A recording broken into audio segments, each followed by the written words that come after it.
Morning and good day, everybody, wherever you may be watching. Hopefully, you're having a great weekend. Today is Friday the 22nd, and I just wanted to send families of my amazing 7th and 8th grade classical families from Springs just a quick video just to kind of go over a couple things, just so we're calibrated and we can make the most of our time together. So this short video is just going to basically go over some events that we have coming up, tuning meetings, and then Springs, their inadequate progress for some that may get that message after this week. All right. So without further ado, let's start this presentation, and thank you for all that you are for the kids. So I'm going to go ahead and bring this up. And so the first thing is we've got back to school night coming up on Tuesday. And so that's 4:30 to 6:30 for our kids. So this day is what we're looking at right here on the 26th. And we will go 4:30 to 6:30. Most families come in for about a half hour. There'll be some work for your kids at their desk. They'll show you what we're working on. And then there's a chance for you to enjoy some Rush Coffee or Rita's Ice that will be in attendance. So bring cash or card to help support local businesses.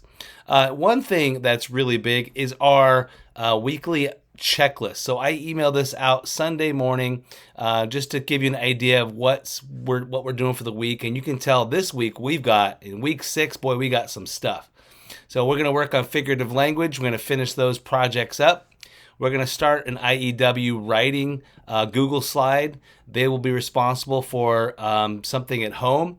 And so it's going to be a pretty quick activity, but it does take some work at home as well. And then we have 1-5 for math. That homework is due in 2 weeks on the 9th.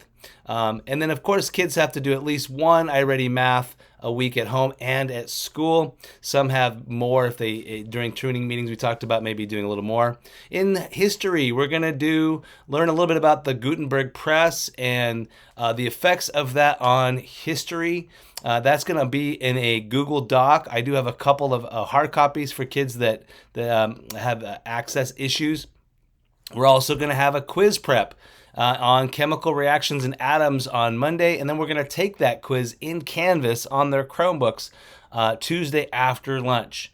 We still have a couple weeks for our DIY home enrichment science activities. Those are due in 2 weeks.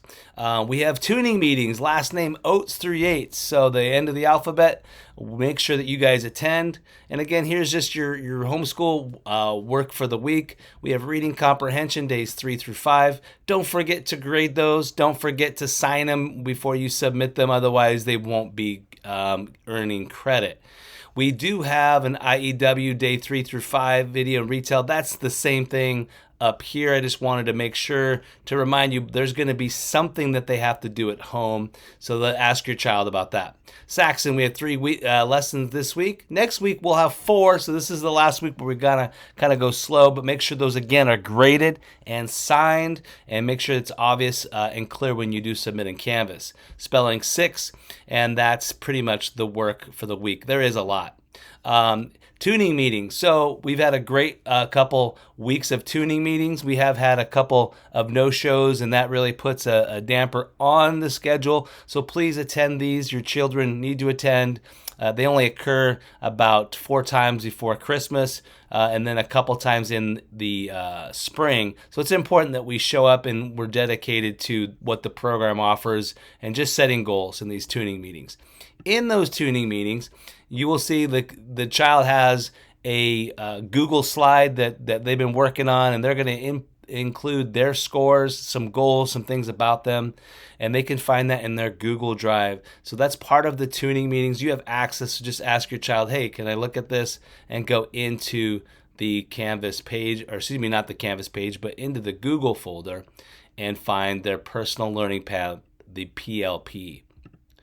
All right, so this is the one thing that I wanted to make clear. So if your child is not completing 70% of the work or more, you may get one of those Springs automated generated email that it sounds more harsh than it is. It's just a warning like, hey, we need to make sure that you're doing 70% or more of anything that's assigned, whether that's for me on campus or your homeschool work. So make sure go into Canvas and check, okay, is my kid earning a 70% in math and in ELA and social studies and science? And if they are, they won't be getting this. But if you do, fear not, it's just a reminder. I wish it was sounded a little less harsh, but that is part of the program. And when you sign the MOU, you agreed to do the work, right? And so 70%.